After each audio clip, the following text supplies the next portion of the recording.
आपके financial goals के लिए एसआईपी बेटर है या लमसम इन्वेस्टमेंट? ये तो वही बात हो गई कि हेल्दी रहने के लिए इंटरमिटेंट फास्टिंग बेटर है या small meals through out the day. देखिए, या तो आप दिन भर में थोड़ा थोड़ा खाकर हेल्दी रह सकते हैं या फिर इंटरमिटेंट फास्टिंग करके एक ही बार फुल मील खा सकते हैं। इसी तरह इन्वेस्टिंग में भी आप एसआईपी एंड लमसम इन्वेस्टिंग दोनों ऑप्शंस के थ्रू अपने फाइनेंशियल गोल्स पूरे कर सकते हैं।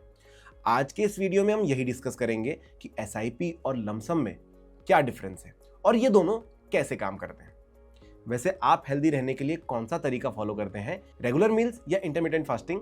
कमेंट्स में जरूर बताएं। इसी तरह इन्वेस्टिंग में आप returns SIP and lump sum investing दोनों ऑप्शंस के थ्रू बना सकते हैं, बट कौन सा ऑप्शन आपके लिए बेटर है, हम इस वीडियो में इसका आंसर करेंगे। अगर आप भी कंफ्यूज्ड हो तो ये वीडियो आपके ही लिए है। तो स्टार्ट करते हैं walk. Understanding SIP investment. Systematic investment plan या एसआईपी एक ऐसा इन्वेस्टमेंट ऑप्शन है जिसमें आप एक फिक्स्ड इंटरवल पर एक अमाउंट इन्वेस्ट करते हैं इन अ म्यूचुअल फंड। मार्केट के फ्लक्चुएशंस की वजह से जब मार्केट नीचे होता है तो आपको उसी अमाउंट में ज्यादा यूनिट्स मिलते हैं और जब मार्केट ऊपर होता है तो उसी अमाउंट में कम यूनिट्स मिलते हैं। बट लॉन्ग टर्म में प्राइसेस एवरेज हो जाते हैं एंड आप थोड़ा थोड़ा करके वेल्थ एक्यूमुलेट कर लेते हैं। इस प्रोसेस को रुपी कॉस्ट एवरेजिंग भी बोलते हैं।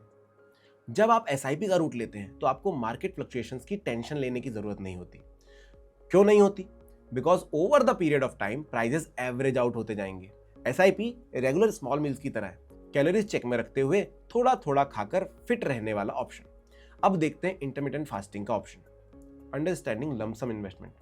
लमसम इन्वेस्टमेंट मैराथन की तरह होती है, एक बार में बहुत भागने वाला ऑप्शन। लमसम इन्वेस्टिंग में आप एक साथ बहुत सारा पैसा म्यूचुअल फंड में इन्वेस्ट कर देते हैं। अच्छे रिटर्न्स के लिए आपको मार्केट को टाइम करना पड़ता है। टाइम करना क्या होता है? Good question, very good question. Market timing का मतलब है कि आप तब इन्वेस्ट करें जब म्यूचुअल फंड्स के प्राइसेस काफी गिर चुके हों एंड डाउनसाइड लिमिटेड हो, ताकि जब मार्केट बाउंस बैक करे तब आपको पोटेंशियल रिटर्न्स मिले। चलिए अब दोनों ऑप्शंस के एडवांटेजेस देख लेते हैं ताकि आप डिसाइड कर सकें कि आपके लिए कौन सा ऑप्शन बेटर है। SIP advantage 1, financial discipline. SIP का सबसे बड़ा एडवांटेज ये है कि ये आपके इन्वेस्टमेंट प्रोसेस को ऑटोमेट कर देता है और इंश्योर करता है कि मंथली इन्वेस्टमेंट होते रहे। एसआईपी एडवांटेज 2, रुपी कॉस्ट एवरेजिंग। रुपी कॉस्ट एवरेजिंग एक इंपॉर्टेंट एडवांटेज है और इसको हम पहले भी डिस्कस कर चुके हैं।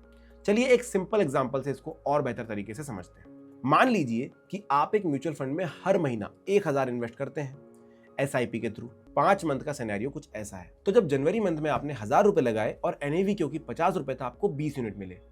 बट फरवरी मंथ में सेम अमाउंट में आपको 25 यूनिट मिले क्योंकि 40 रुपए एनएवी हो गया था। मार्च में आपको 40 यूनिट मिल गए क्योंकि 25 रुपए एनएवी था और अप्रैल में देखोगे तो सिर्फ 20 ही यूनिट मिले क्योंकि एनएवी वापस 50 रुपए हो गया था।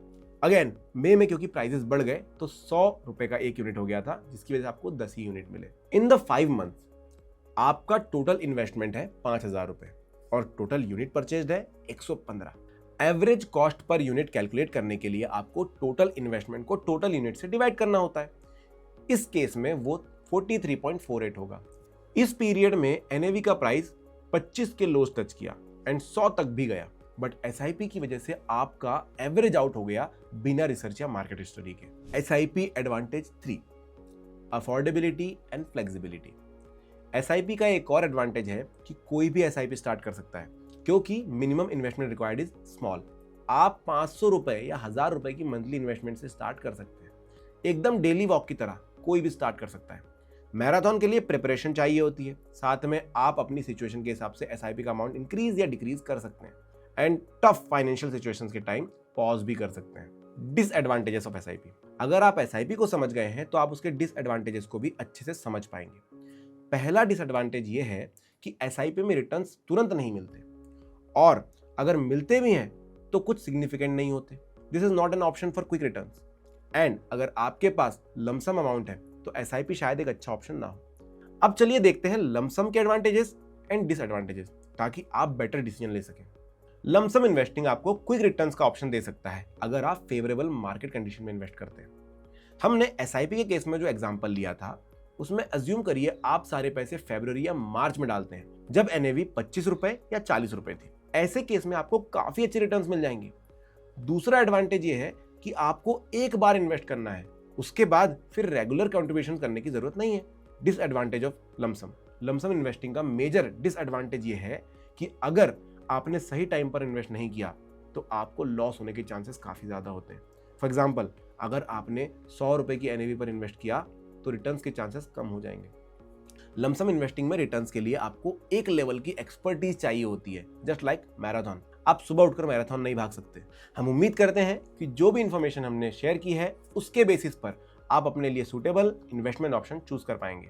अगर आपके कोई क्वेश्चंस है तो आप हमें कमेंट्स में पूछ सकते हैं। म्यूचुअल फंड निवेश बाजार के जोखिमों के अधीन है। योजना से संबंधित सभी दस्तावेजों को ध्यान से पढ़ें।